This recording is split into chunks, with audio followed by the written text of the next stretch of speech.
Ya, shalom anak-anak semuanya. Puji Tuhan kita bisa bertemu kembali dalam virtual Jimit saat ini. Saya percaya kalian semua dalam keadaan baik. Semoga kita semua tetap baik selamanya, tetap dalam keadaan sehat, selalu dalam perlindungan Tuhan. Baik anak-anak sekalian, sebelum kita memulai akan pertemuan dalam kita menuntaskan pemahaman kita terhadap materi-materi yang sudah kita pelajari, untuk kita mengingat kembali materi-materi yang sudah kita pelajari di dalam semester 1 ya, untuk kelas 10.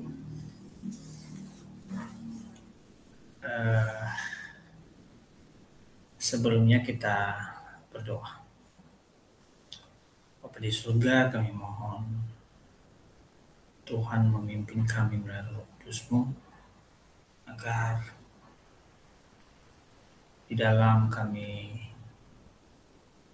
mendengar, di dalam kami mempelajari akan materi-materi di dalam semester ini, kami dapat diberkati, kami dapat memperoleh hal yang baru, dan kami betul-betul memahami materi-materi semester 1 ini dengan baik. Hati hamba ya Tuhan yang memimpin anak-anak ini, anak-anak yang mengikuti, menonton akan video ini, semoga mereka juga terberkati. Segala puji dan hormat hanya kami naikkan kepada Tuhan. Dalam nama Yesus kami doa, amin. Baik anak-anak sekalian, di semester 1 untuk kelas 10 ada 3 KD. KD itu adalah sasaran atau tujuan yang harus kalian capai, sehingga dengan kalian mengerti, dengan kalian memahami, dengan kalian bisa menganalisis KD-KD tersebut dengan baik, sesuai dengan instruksi dari KD tersebut, sesuai dengan kata kerjanya, maka kalian dinilai sudah tuntas. Ya, dinilai sudah tuntas untuk menguasai materi tersebut, materi-materi yang ada di semester 1 tersebut. Nah, khusus dalam pemaparan saya saat ini, saya mau mengulang kembali, saya menjelaskan kembali agar kalian betul-betul memahami, betul-betul menguasai KD yang ada atau kompetensi dasar pendidikan agama Kristen Budi Pekerti tingkat SMA SMK kelas 10 semester 1 ini dengan baik.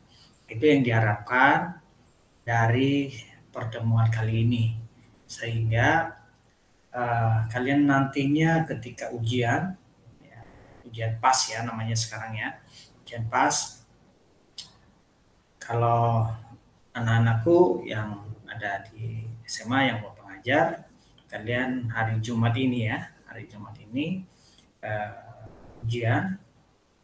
Nah, kalau di sekolah-sekolah yang lain ya mungkin ada yang minggu depan, ya, ada yang awal bulan Desember, ya tentu ini kebijakan sekolah masing-masing. Tapi biar ada gambaran di dalam pemikiran kalian tentang soal-soal, ya kalian sedang memprediksi soal-soal yang bakal keluar, ya yang bakal keluar.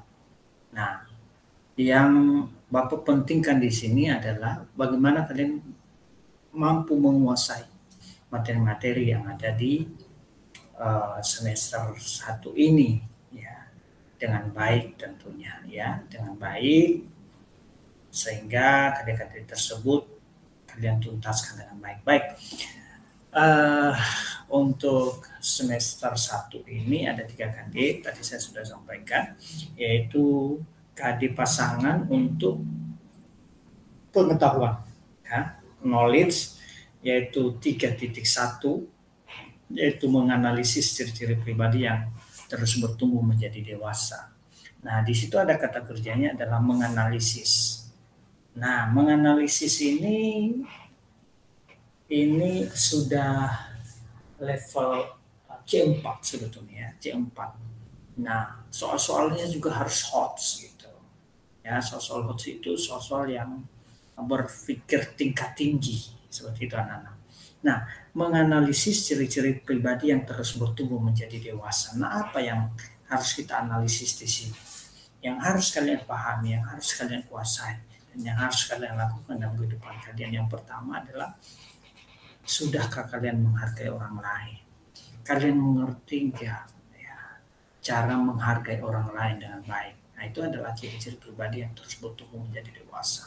Yang kedua adalah, hidup kita itu ya harus bersandar kepada Kristus. Ya, hidup di dalam Kristus. Nah, itu yang kedua. Ya, yang kedua.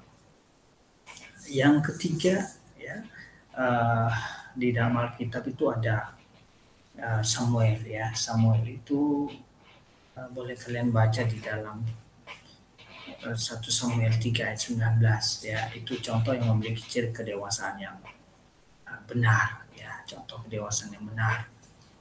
Dia tidak akan terpengaruh dengan lingkungan keluarga di mana dia ada. Selama Samuel ini berada di rumah ya, Imam Eli ya, dia tetap menjaga imannya, dia tetap konsisten dengan kedewasaan imannya pada Tuhan. Baik anak-anak, saya untuk membantu kalian lebih memahami lagi, saya mencoba untuk tampilkan screen-nya. Oke. Ya, kalian bisa melihat-lihat. Oke, ini sedang login. Oke. Ya, terlihat ya. Baik, saya lanjutkan. Nah, ini kita sudah sampai di poin yang C. Nah, yang keempat, yang bagian D-nya itu adalah tidak bermain-main dengan perbuatan dosa.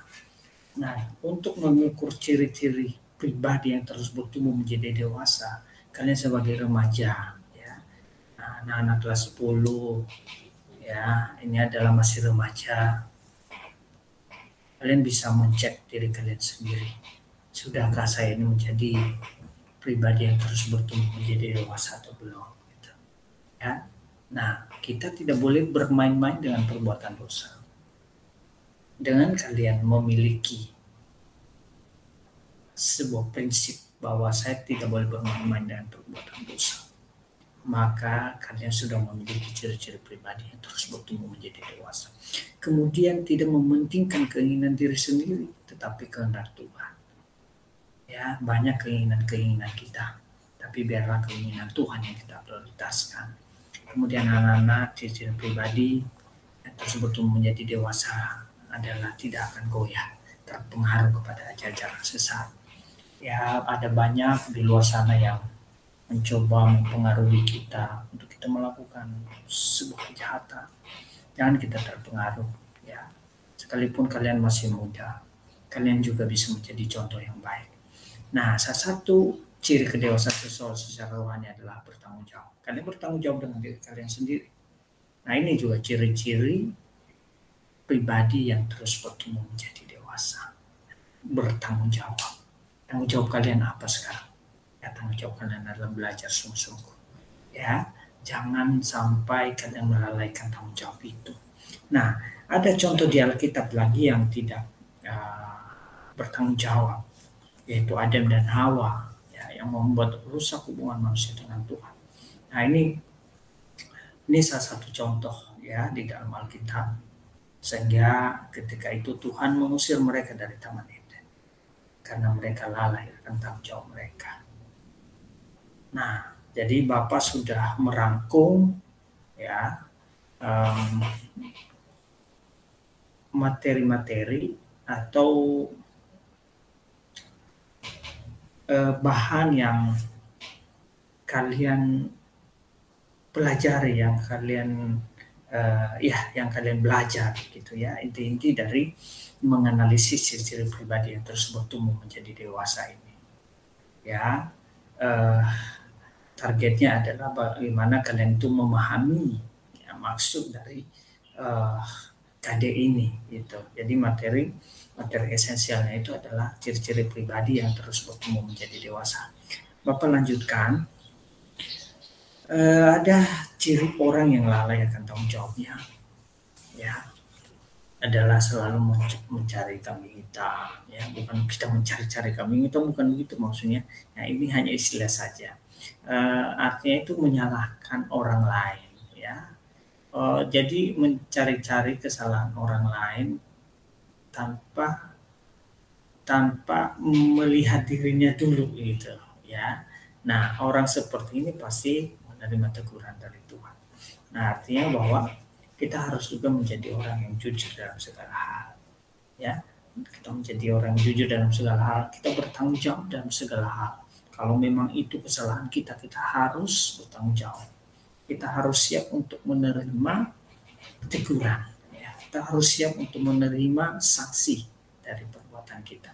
Jangan kita menyalahkan sana sini ya, seperti itu anak-anak yang dikasih Tuhan ya. Itu adalah ciri-ciri pribadi yang terus bertumbuh menjadi dewasa.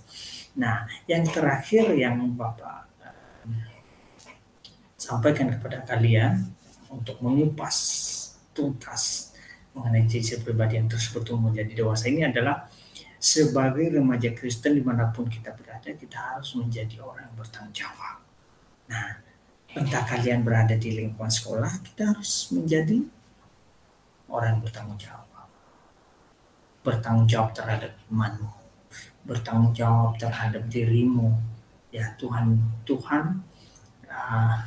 sebut ya dalam kita bahwa kita ini adalah bait Allah. Ketika kita percaya kepada Tuhan, maka kita harus menguduskan bait Allah ini. Ya, bagaimana cara kita menguduskan? Melalui perbuatan kita yang baik, melalui sikap kita yang baik, melalui tingkah laku kita yang baik.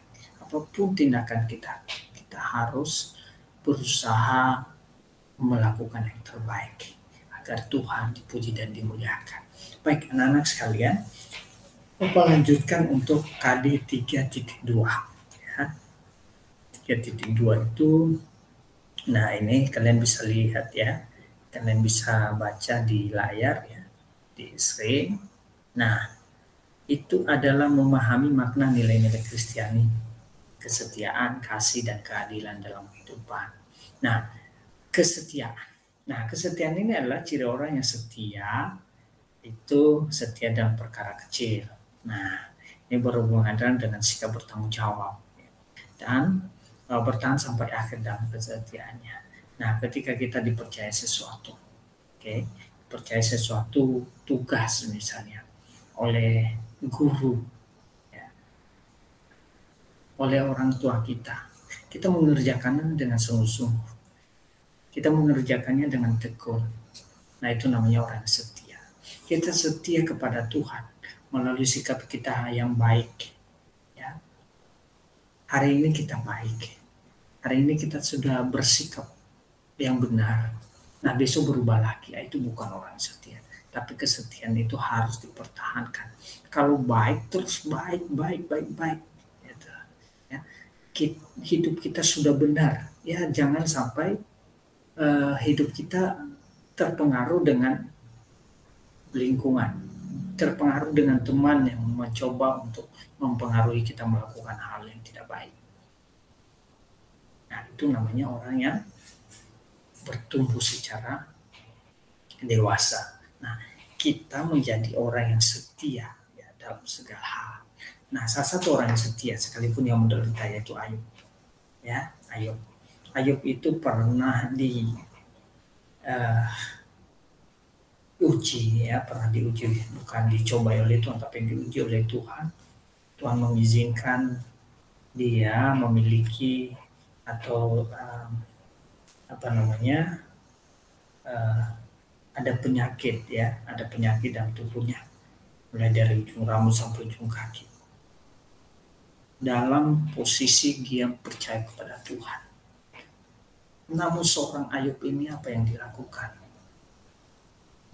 Bukan berarti dengan ada penderitaan yang dialami, lalu dia mundur dari Tuhan.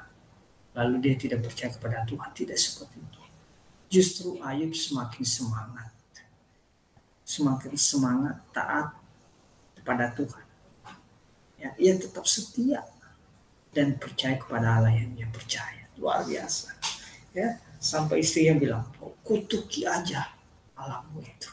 Ya, ngapain? Itu juga dia tidak mau menolong kamu. Tapi Ayub tetap setia, tetap percaya. Nah, ini luar biasa. Nah, sehingga apa yang terjadi setelahnya? Ayub menerima hasil dari sikapnya yang baik, ya, dari kesetiaan yang baik kepada Tuhan. Ya, Tuhan mengembalikan berkali-kali lipat dari apa yang selama ini habis dari kehidupannya. Ternaknya habis, digantikan oleh Tuhan berkali-kali lipat. Ya, sampai keluarganya pun juga. Ya, Tuhan kembalikan anak-anaknya. Ya, anak-anaknya kan meninggal ya. Nah, ini satu ujian luar biasa yang dihadapi oleh Ayub. Tapi tetap dipercaya. Tuhan mengembalikan. Tuhan memberikan lagi anak kepadanya. Nah, harta yang berlimpah Tuhan kan kembalikan berlipat kali ganda. Baik. Lalu kemudian ada contoh lagi yang Bapak sudah siapkan ya, yang berhubungan dengan kesetiaan ini adalah salah satu contoh tokoh Alkitab yang setia tadi Ayub ya. Kita bisa baca juga di Kejadian 29 ayat 13 sampai 28. Nah, bukan Ayub tapi Yakub ya. Yakub di dalam Kejadian 29 ayat 13 sampai 28.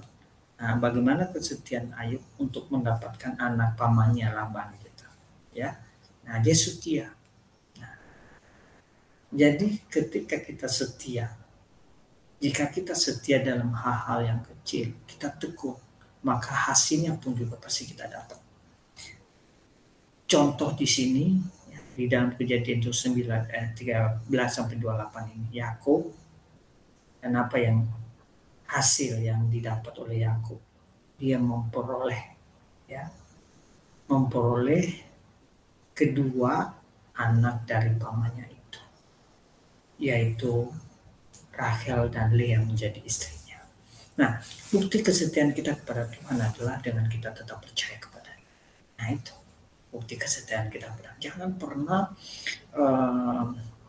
goyah iman kita kepada Tuhan dan kita mengerjakan keselamatan kita dengan baik. Nah, bukti kesetiaan kita kepada gereja. Nah, apa sebenarnya? Kita ini kan masing-masing punya gereja ya. Kita sudah terdaftar di gereja kita masing-masing. Nah, apa yang harus kita lakukan? Yang kita lakukan adalah kita jangan berpindah gereja. Ya, jangan berpindah gereja. Orang tua kalian, ya, dan kalian sudah terdaftar di satu gereja. Lalu mungkin karena di gereja kalian misalnya sepertinya kalian merasa kurang bertumbuh iman saya di sini gitu kan, ya, lalu kalian saya diam-diam berpindah gereja, itu bukan orang setia. Kita harus tertanam, kita harus bertumbuh, kita harus berakar di gereja di mana kita berada. Boleh kita beribadah di tempat lain, boleh ya, Bapak juga seperti itu sama ya. Tapi kita harus terdaftar di gereja di mana kita bergereja, beribadah. Ya, kita tidak boleh terdaftar banyak gereja. Ya, cukup satu saja. Kesetiaan kita terhadap bangsa dan negara, yaitu dengan taat terhadap aturan yang berlaku. Nah, ini kesetiaan kita. Kesetiaan kita kepada sekolah di mana kita belajar, tempat kita untuk belajar, taati aturan dengan baik, tertib dengan baik, Itu bukti kesetiaan kita. Hormat terhadap guru, itu bukti kesetiaan kita. Belajar sungguh-sungguh, ya, di kesetiaan kita kepada Tuhan. Ya, itu juga berhubungan dengan tanggung jawab, ya. Yang terakhir adalah kasih, ya. Kasih tadi kesetiaan, sekarang kasih. Oke, masih ada satu lagi, ya, keadilan. Kasih Allah yang menjadi contoh nyata dalam kehidupan kita. Nah, Tuhan Yesus mengorbankan dirinya, ya, di atas kayu salib, ya, dan menjanjikan barang siapa yang percaya kepadanya tidak binasa, melainkan beroleh hidup yang kekal. Nah, ingat di Yohanes 3 ayat 16. Nah, di Yohanes 3 ayat 16 itu sangat-sangat jelas. Ketika kita percaya kepada Tuhan Yesus, maka Ia menjadi, ya, juru selamat buat kita. Ya, juru selamat buat kita. Memperoleh hidup yang kekal, artinya masuk surga. Oke, contoh kasih yang tulus bisa kita temukan dalam perbuangan anak yang hilang. Nah, kalau kalian bisa baca di Lukas 15 ayat 21 sampai 24, di sana kalian menemukan bagaimana perumpamaan seorang ayah, di mana dia punya anak yang bontot, anak yang bungsu. Ketika itu dia minta harta warisan, ya, yang buat dia, yang bagiannya kepada ayahnya. Nah, dengan cara memaksa ayahnya. Lalu ketika si ayah memberikan warisan itu kepadanya, lalu dia pergi meninggalkan rumah dan dia menghabiskan uang tadi, ya, yang diberikan oleh ayahnya dengan berfoya-foya, suka-suka dia. Dan ketika habis dan waktu itu sempat dia bekerja, ya, sempat dia bekerja menjadi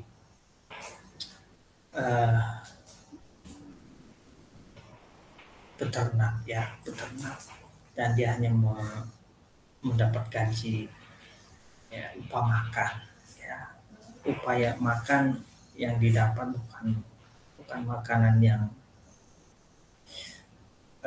wajar, tapi makanan yang tidak wajar. Kenapa saya bilang tidak wajar? Karena sisa-sisa makanan babi yang dia dapat untuk perbekalan makanan dia. Ya, ini sangat sangat kasihan sekali anak-anak. Ya, sangat kasihan sekali. Dan inilah yang harus dia terima dalam kehidupannya.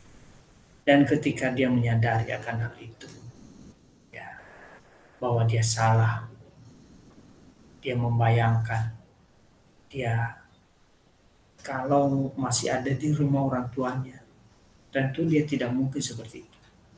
Dan ketika itu dia mengambil satu keputusan, ya, walaupun dia malu, dia harus kembali kepada bapaknya. Dan ketika bapaknya lihat, ya, ayahnya lihat dia dari jauh, ayahnya sudah siap-siap. Dan ketika anak ini mendekat, anaknya langsung rangkul, ya, langsung rangkul dia. Mereka saling berpelukan dan saling melepaskan maaf.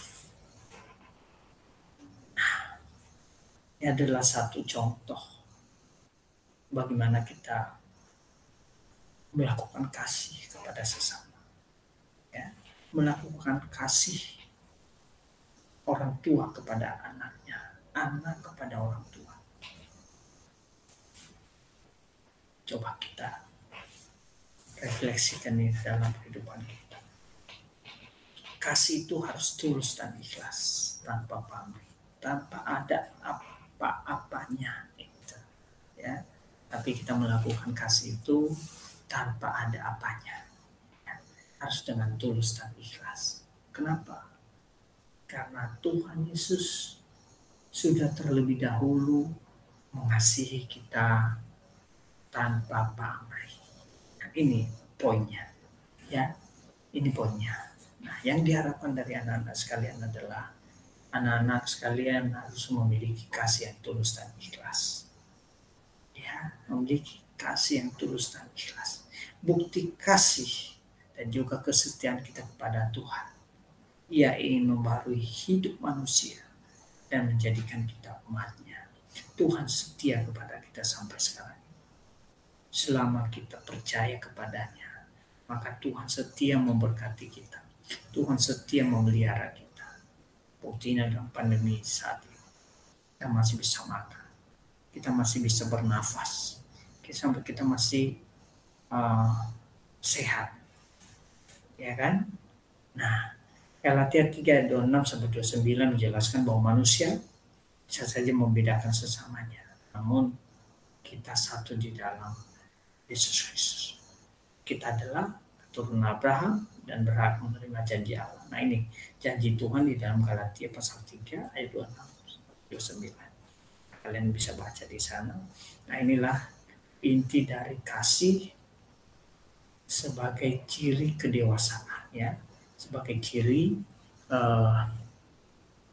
setiap orang yang bertumbuh menjadi dewasa, atau makna nilai-nilai Kristiani yang harus kita miliki di dalam kehidupan kita. Inilah yang harus kalian pahami. Gitu. Nah, yang terakhir adalah keadilan dari bagian nilai Kristiani ini. Keadilan yang bisa kita lakukan di lingkungan pergaulan kita yaitu tidak membeda-bedakan. Jangan pernah membeda-bedakan teman. Ya, semua orang di sekitar kita, mau dia orang yang kita sukai maupun dia orang yang kayaknya kurang seret dengan dia itu gitu, ya, mereka juga sama-sama seperti kita. Kita ini adalah umat ciptaan Tuhan. Jangan pernah membenci sesama. Oke, jangan pernah membenci sesama.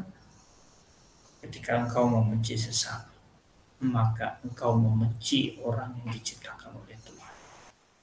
Sekaligus kita membenci Tuhan. Ya, Tuhan Yesus tidak pernah membeda-bedakan. Ya, Tuhan Yesus tidak pernah membeda-bedakan. Oh, ini orang Israel nih, umat pilihanku. Oh, dia orang Indonesia. Orang Indonesia nggak mau.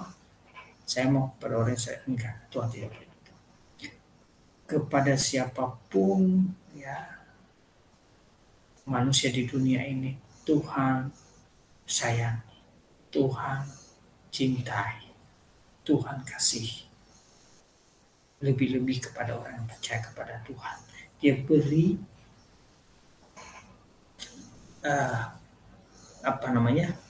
dia berikan berkat khusus, ya.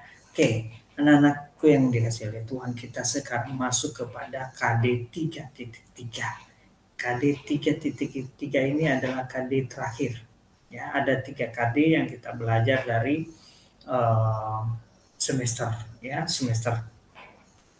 ini. Nah, KD 3.3 ini adalah memahami peran Roh Kudus dalam membarui kehidupannya orang beriman. Nah, ini bagaimana peran Roh Kudus, ya, dalam membarui kehidupan orang beriman, orang yang percaya, orang yang berharap kepada Tuhan, orang yang mengaku Yesus Kristus sebagai Tuhan dan Juru Selamatnya. Nah, ada banyak peran Roh Kudus dalam kehidupan kita sebagai orang percaya, ya, ada banyak. Nah, ini yang terakhir. Nah, contohnya dalam kitab Kisah Para Rasul pasal 2 ayat 17-19. Nah, di situ peran Roh Kudus, ya, dalam kitab Para Rasul ini adalah menerima mukjizat dan karunia dari Allah. Nah, ini peran Roh Kudus, ya, ini peran Roh Kudus. Nah, yang kedua adalah Roh Kudus menolong kita di saat butuh pertolongan. Nah, kita sudah merasakan saat ini. Kita ini orang-orang yang percaya kepada Tuhan. Kita tidak mungkin tidak pernah ditolong oleh Tuhan. Pernah kan? Nah, makanya kalau di setiap doa kita titipkan kata-kata di situ, biarlah Roh Kudusmu menolongku. Nah, sebutin nama Roh Kudus, ya. Baru nanti dimateraikan dalam nama Yesus. Gitu, ya. Roh Kudus memberikan kita hati yang selalu mengucap syukur dalam segala hal. Ya, jadi Roh Kudus itu membarui kehidupan setiap kita orang percaya kepada Tuhan dengan kita selalu mengucap syukur dalam segala hal. Kalau kita tidak pernah mengucap syukur dalam segala hal, jangan hanya ketika kita menerima yang baik-baik saja dalam kehidupan kita, kita mengucap syukur. Tapi bisa nggak kita mengucap syukur di saat keadaan kita tidak baik, di saat kita sedang sakit, di saat kita lagi ada masalah, bisa nggak kita mengucap syukur? Nah, ini dia. Jadi kalau kita bisa mengucap syukur berarti kita adalah orang yang masih percaya kepada Tuhan, yang memberi diri dibaharui oleh Roh Kudus. Ini yang kita lakukan. Roh Kudus memberikan kita kekuatan, kasih, dan ketertiban. Roh Kudus berperan mengurapi orang pilihannya.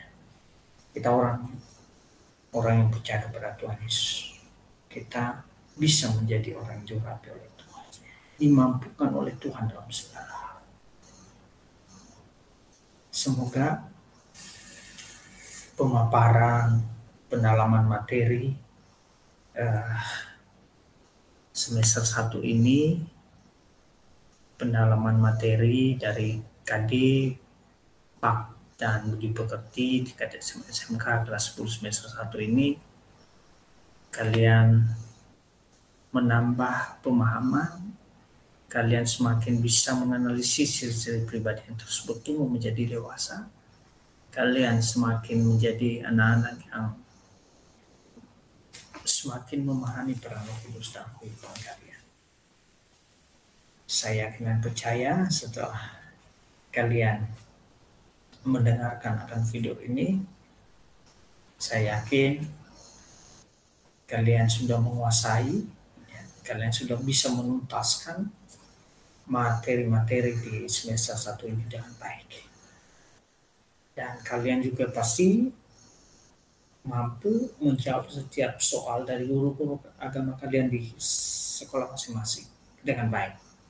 Ya, semoga video ini bermanfaat untuk kalian semua. Kalian boleh diberkati dengan materi-materi yang sudah saya paparkan, sudah saya bagikan ini. Jika kalian suka dengan video ini, jangan sampai lupa berikan support untuk channel ini, berikan like, ya, subscribe, klik notifikasinya. Oke, sekian dari saya untuk pemaparan ini. Sekali lagi Tuhan Yesus memberkati. Shalom.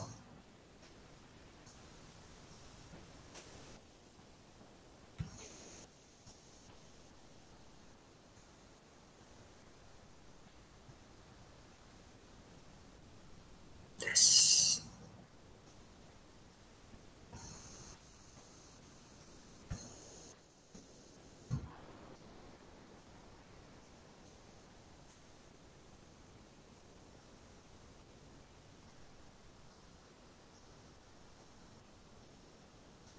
Ya. Shalom.